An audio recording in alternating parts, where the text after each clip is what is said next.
শোনো রে লা ইলাহা ইল্লাল্লাহর জিকির ওঠে এদেশের মোল্লা মাঝি কিষান মজুর সবার ঠোঁটে শোনো রে লা ইলাহা ইল্লাল্লাহর জিকির ওঠে ইমানের তপ্ত আগুন জ্বলছে সবার বুকে বুকে ইমানের তপ্ত আগুন জ্বলছে সবার বুকে বুকে সেই আগুন দেশ হতে দেশ দেশান্তরেও জ্বালতে হবে এদেশে আল্লাহু আকবারের সুরে সূর্য ওঠে এদেশে আল্লাহু আকবারের সুরে সূর্য ডোবে এদেশে আল্লাহু আকবারের সুরে সূর্য ওঠে এদেশে আল্লাহু আকবারের সুরে সূর্য ডোবে ঠিক কিনা আওয়াজ দিয়ে বলেন ইমানের তপ্ত আগুন জ্বলছে সবার বুকে বুকে সে আগুন দেশ হতে দেশ দেশান্তরেও জ্বালতে হবে কার কার বুকে সেই ইমানের আগুনটা আছে হাত তুলে প্রমাণ করো আল্লাহু আকবার নারায়ে তাকবীর নারায়ে তাকবীর দুনিয়ার মুসলিম এক হও ইসলামের শত্রুরা হুশিয়ার সাবধান আল কোরআনের আলো ঘরে ঘরে চালো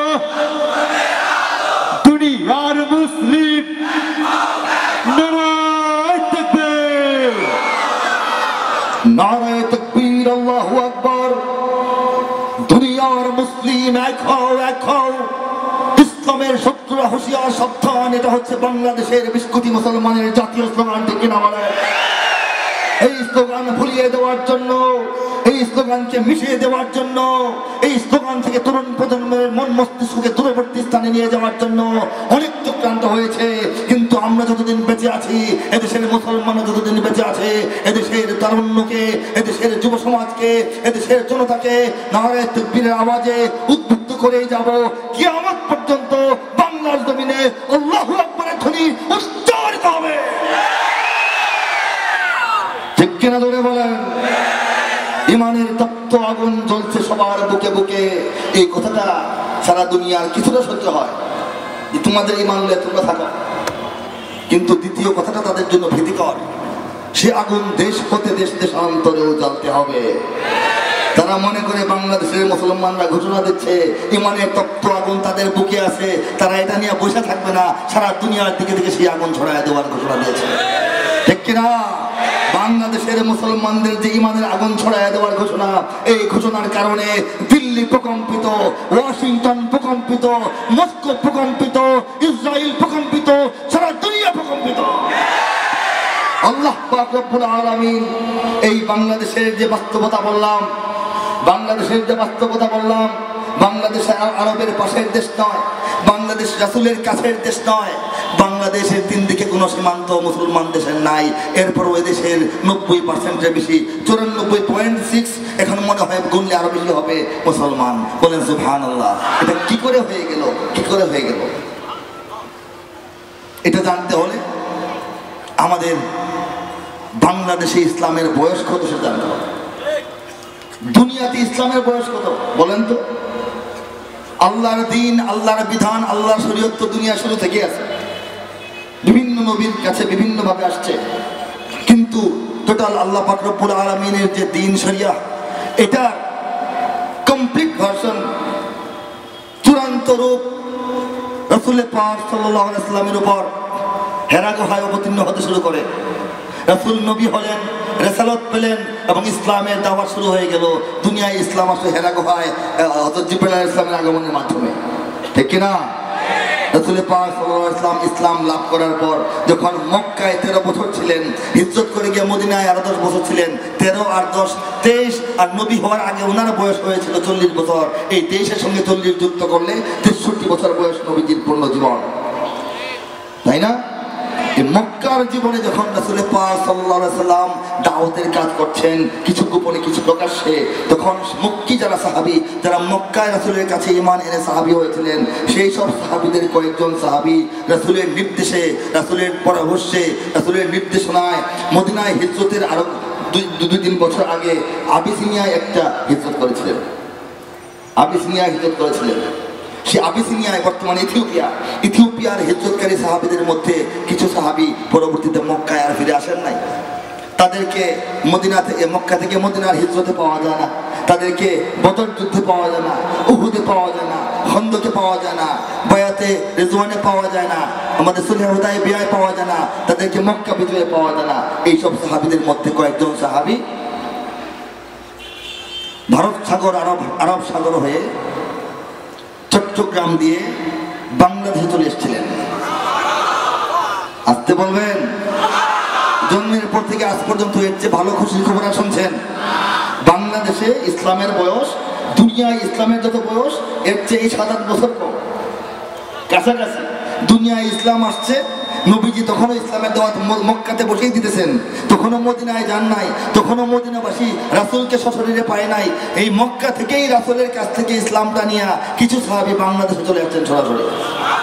হযরত সাদ ইবনে আবু ওয়াক্কাস রাদিয়াল্লাহু তাআলা আনহু প্রখ্যাত সাহাবী, তিনি নন, তার পিতা হযরত আবু ওয়াক্কাস ইবনে উহাইব রাদিয়াল্লাহু তাআলা আনহু, ওনার নেতৃত্বে 4 জন মতান্তরে কিছু কম বেশি সাহাবী চট্টগ্রাম দিয়ে বাংলাদেশে প্রবেশ করেন 618 অথবা 19 খ্রিস্টাব্দে। তখন রাসূল সাল্লাল্লাহু আলাইহি ওয়াসাল্লাম মক্কায় অবস্থান করে জীবদ্দশায় উনি দাওয়াতের কাজ করতেছেন, মদিনায় তখনও যান নাই। বাংলাদেশ কিন্তু ইসলাম পেয়ে গেছে। চিন্তা করে দেখেছেন? বাংলাদেশ ইসলাম পেয়ে গেছে। আর এই সাহাবায়ে কেরাম এই অঞ্চলে বিচরণ করেছেন এবং সবচাইতে বেশি পাওয়া যায় যে খুলনা অঞ্চলে বেশি বিচরণ করেছেন।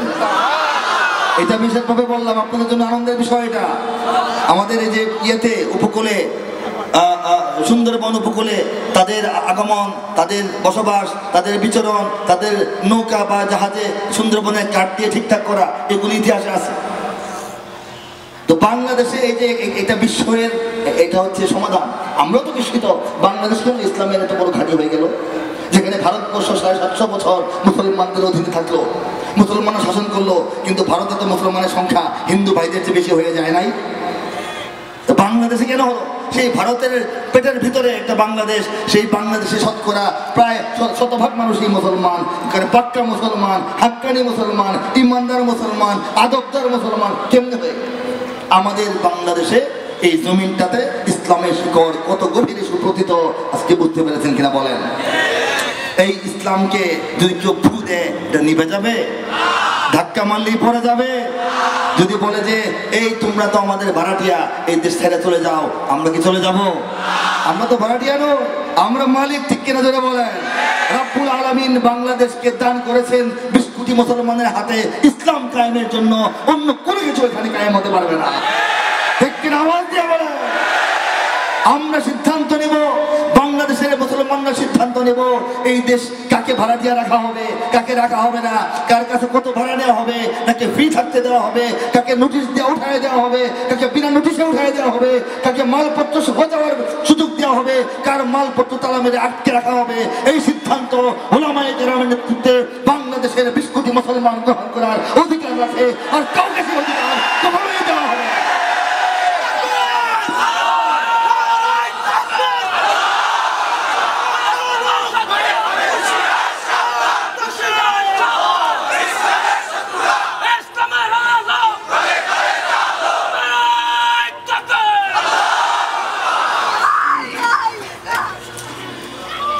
এদেশে আল্লাহু আকবরের সুরে সূর্য ওঠে, এদেশে আল্লাহু আকবরের সুরে সূর্য ডোবে। এইসব সঙ্গীত অনেক শুনেছেন। আমাকে তো মোবাইলে দেখেন, আমি কেন কষ্ট করে এখানে আসলাম? আমাকে তো মোবাইলে দেখেন, আমাকে এত বড় আয়োজন, এত খরচাপাতি করে ওনারা কেন আনলো? আমাকে তো মোবাইলে দেখেন, আপনারা কেন রাত থেকে কষ্ট করে বসে আছেন? একটা কারণ থাকতে হবে না? সঙ্গীত তো মোবাইলেই শুনতে পারেন। কারণটা হলো এগুলো সঙ্গীত নয়। আমি তো গায়ক না, আমি যদি গায়ক হইতাম অনেক ভালো ভালো লেখকের ভালো ভালো গান আমি গাইতাম। গায়করা যেটা করে পেশাদার গায়ক। আমি খুব ভালো শিল্পী না, আমার গলা ভাঙ্গা আপনারা দেখতেছেন। এই উচ্চ মার্গের শিল্পমান সম্মত কণ্ঠ আমার নাই, সুরেলা কণ্ঠ আমার নাই, মধুময় কণ্ঠ আমার নাই। আমি একজন ছোটখাটো আলেম, একজন কবি।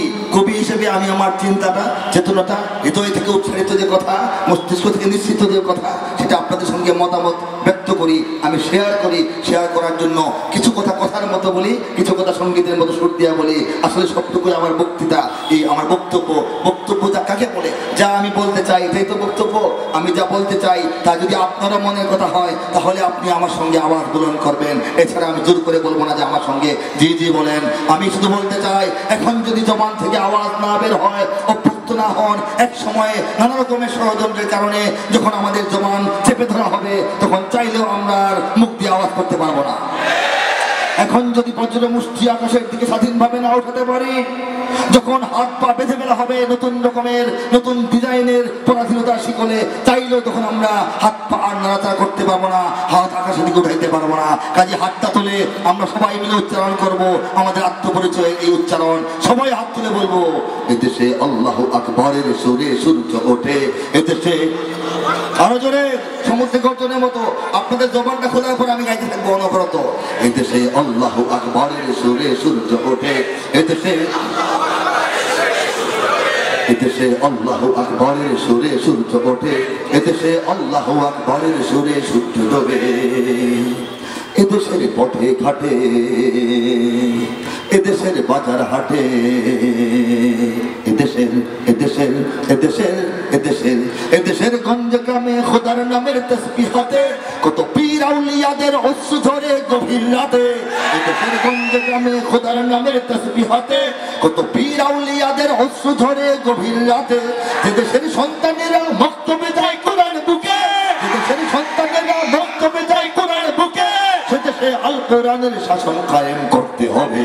এদেশে আল্লাহু আকবরের সুরে সূর্য ওঠে। এদেশে এদেশে আল্লাহু আকবরের সুরে সূর্য ওঠে। এদেশে আল্লাহু আকবরের সুরে সূর্য ডোবে।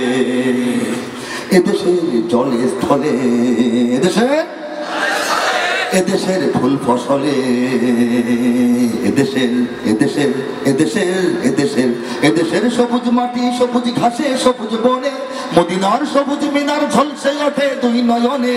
এদেশের সবুজ মাটি সবুজ ঘাসে সবুজ বনে, মদিনার সবুজ মিনার ঝলসে ওঠে দুই নয়নে। এদেশের শিকড় তো নয় দিল্লিতে